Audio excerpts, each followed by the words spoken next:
¿Por qué se habla tanto de algunos países durante un cierto tiempo y de golpe y porrazo se deja de hablar de ellos, como si hubiesen desaparecido del radar? Es un fenómeno recurrente. Es lo que ha pasado, por ejemplo, con Túnez, el país más pequeño del Magreb, del norte de África, un país que se halla al lado, que es vecino de Argelia y de Libia, entre Argelia y Libia, en el Mediterráneo, relativamente cerca de las costas de Sicilia, un buen destino turístico que seguramente algunos de ustedes habrán visitado, un país de unos 12 millones de habitantes, con una superficie que viene a representar un cuarto de la superficie de España, un país, atención, sin grandes reservas de hidrocarburos. Tienen poco de petróleo y muy poco gas. Han descubierto gas en los últimos años, pero el suministro de gas depende básicamente de Argelia. Por lo tanto, es un país que no es una potencia energética, que su riqueza principal en los últimos tiempos ha sido el turismo y que este turismo ha sido golpeado por el terrorismo islámico y que se halla en una situación, digamos, de crisis política desde hace más de 10 años, porque en Túnez, en 2014, con la caída del régimen de Ben Ali, se produjo lo que podríamos llamar el punto de partida de lo que se denominaron las primaveras árabes, es decir, ese movimiento democratizador, básicamente impulsado por los jóvenes de diversos países árabes en pos de la democracia y a caballo de las redes sociales. Sabemos bien que esa primavera árabe no tuvo un final feliz en la mayoría de esos países, y se hablaba muy bien de Túnez hace unos años porque se indicaba que en Túnez parecía que efectivamente el esfuerzo democratizador estaba cristalizando, y efectivamente fue así, porque se logró aprobar una nueva constitución, pero en un contexto de fuertes tensiones políticas. El primer partido que ganó las elecciones libres fue un partido islamista moderado, e inmediatamente se produjo una enorme tensión entre los islamistas y los demás partidos. Pese a ello se logró aprobar la Constitución, y en ese contexto de crisis política, tensión política, un profesor de sociología llamado Kais Saied en 2019 ganó las elecciones con una bandera que no era la del Islam radical, era una bandera más conocida por los europeos, es la bandera del populismo. Kais Saied es el actual presidente de Túnez, y inspirado en las corrientes políticas contemporáneas de carácter populista, gobierna este país, y hoy está haciendo frente a una situación económica muy complicada. ¿Por qué? Complicada porque la deuda se ha acumulado,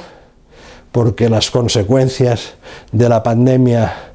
han acentuado las dificultades económicas, porque la guerra de Ucrania ha encarecido los precios del grano. Venimos hablando de ello desde hace tiempo, los precios del grano, porque en Túnez, como en otros países árabes, el precio del pan, que es una cuestión básica, está subvencionado, y al encarecerse el precio del grano, el gasto del Estado para subvencionar el pan se incrementa. Estamos hablando de un país con una renta per cápita de 3.000 euros, es decir, 10 veces menos que en España, y en definitiva lo que se han hecho es irse acumulando toda una serie de problemas que están conduciendo al país cerca de la bancarrota. En estos momentos Túnez está negociando con el Fondo Monetario Internacional la obtención de un crédito para poder salir adelante, y el Fondo Monetario Internacional ya ha avanzado algunas de sus condiciones, que serían la privatización de empresas públicas, retirar las subvenciones a la gasolina, es decir, incrementar el precio de la gasolina, e incrementar el precio del pan, es decir, torpedear en definitiva un régimen que se base en un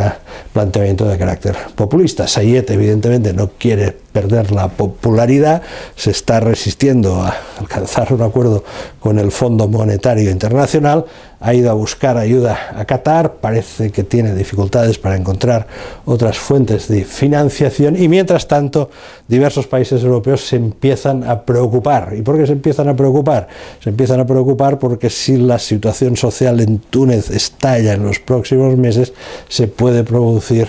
una avalancha migratoria importante. Los más preocupados son los italianos. ¿Por qué motivo? Lo he dicho antes, por la proximidad geográfica de Túnez a las costas italianas y por otro motivo adicional, porque Italia ya tiene un problema serio en este terreno, derivado del hundimiento del Estado en Libia también hace 10 años, en la cadena de las primaveras árabes, la caída del régimen de Gaddafi. El problema italiano con la inmigración es, a diferencia de lo que ocurre en España, donde nos gustará más, nos gustará menos, la relación con Marruecos permite un cierto control del flujo migratorio, los datos están ahí, los datos del último año están ahí, en cambio la situación de Libia y ahora de Túnez podría provocar un serio problema a Italia, sobre todo, y este es un dato que también hay que subrayarlo, a un país en el cual ha ganado las elecciones un partido,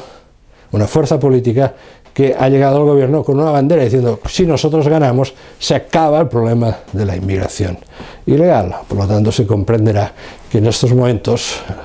el nerviosismo del gobierno presidido por la señora Meloni es comprensible y así se comprenderá mejor las sonrisas y la buena sintonía que ha habido esta semana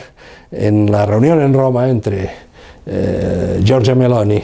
y el primer ministro español Pedro Sánchez, que ha sido muy comentado. Las miradas, la buena sintonía entre dos presidentes de signo ideológico distinto, que no nos debería sorprender tanto, puesto que se trata de países europeos y la vida institucional exige buenas maneras y sobre todo cuando hay problemas comunes exige también entendimientos y efectivamente una situación como la de Túnez también importa a España. España tiene su foco de atención principal, está centrado en Marruecos y en segunda instancia en Argelia, pero evidentemente lo que pueda pasar en Túnez también interesa a España y evidentemente también interesa a Francia, que fue la antigua potencia colonial. En definitiva, hay países que entran y salen del radar y atención a Túnez, que puede ser que vuelva a entrar en fecha próxima.